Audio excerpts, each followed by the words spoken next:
गौरव भाटिया जी, आपसे ही शुरुआत करते हुए, मतलब नेताजी को अगर कोई वोट नहीं दे तो उसके डीएनए में खून गद्दारी का बह रहा है, वो जयचंद की औलाद है, वो नाजायज है। इस तरह के शब्दों का इस्तेमाल आपके एक विधायक की ओर से किया जा रहा है। इसी आधार पर जीत हासिल करेगी क्या बीजेपी डुमरियागंज से? उनके पास कुछ मुद्दे नहीं है 5 सालों में क्या किया इलाके में ताकि वो गिनाए और वोट मांगे? इतनी ज्यादा बदजुबानी, गौरव भाटिया जी। चित्रा जी, देखिए, सबसे पहले तो अगर गलत भाषा का प्रयोग होता है तो ये कतई उचित नहीं है। और भारतीय जनता पार्टी का राष्ट्रीय प्रवक्ता होने के नाते मैं एक बात कह दूं कि एक विधायक की तो जिम्मेदारी और बड़ी होती है और हमें दिल जीतने हैं। इस तरह की अमर्यादित भाषा से आप ना पार्टी का लाभ करते हैं और ना किसी नागरिक का दिल जीत पाते हैं। मैं तो कहूंगा ये भाषा बिल्कुल उचित नहीं है, गलत है।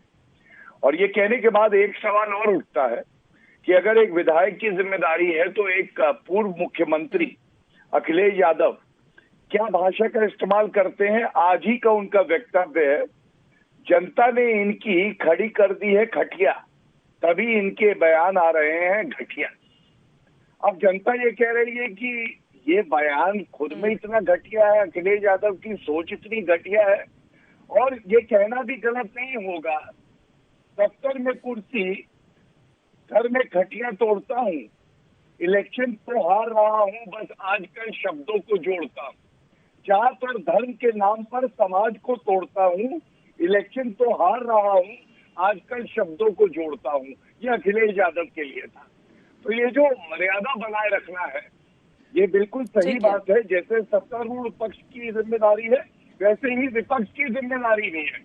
और श्री नरेंद्र मोदी जी, अमित शाह जी, हमारे राष्ट्रीय अध्यक्ष जेपी नड्डा जी और योगी आदित्यनाथ जी, आप तमाम रैली देखिए, हमेशा उन्होंने विकास की बात करी है, कानून व्यवस्था कैसे बेहतर हुई है इसकी बात करी है। और अभी प्रधानमंत्री जी ने आतंकवाद का मुद्दा उठाया था। तो हम लोग मुद्दों के चुनाव लड़ रहे हैं और हम चाहेंगे कि इन मुद्दों पे ही चर्चा हो। ठीक है अभय दुबे जी, मुद्दों पर बीजेपी चुनाव लड़ रही है। हालांकि कुछ ऐसे बयान सामने आ जाते हैं जिसके बाद राजनीति गर्मा जाती है और उसके बाद उसका वो खंडन करते हुए भी कि किसी भी विधायक की इस तरह की बदजुबानी नहीं होनी चाहिए। लेकिन इसको लेकर कांग्रेस पार्टी बहुत ज्यादा आग बबूला है। डुमरियागंज के विधायक ने जिस तरह के शब्दों का इस्तेमाल किया है, लेकिन इसी के साथ ही वो गिना रहे हैं कि दूसरी पार्टी के नेता भी तो इसी तरह के शब्दों का इस्तेमाल करते हैं। अभय दुबे जी। चित्रा जी, इतना लंबा समय सार्वजनिक जीवन में मेरा हो गया, आजाद भारत के इतिहास में इतनी गंदी गाली हिंदू समाज की माओं को किसी ने नहीं दी जो भारतीय जनता पार्टी के इस विधायक ने दी। और विश्वास मानिए, ये पूरी की पूरी स्क्रिप्ट शीर्षस्थ नेतृत्व से अप्रूव होती, उसके बाद कही जाती। क्या कहा उन्होंने कि जो हिंदू समाज का व्यक्ति वोट नहीं देता भारतीय जनता पार्टी को, उसकी रगों में मुसलमान का खून दौड़ रहा है।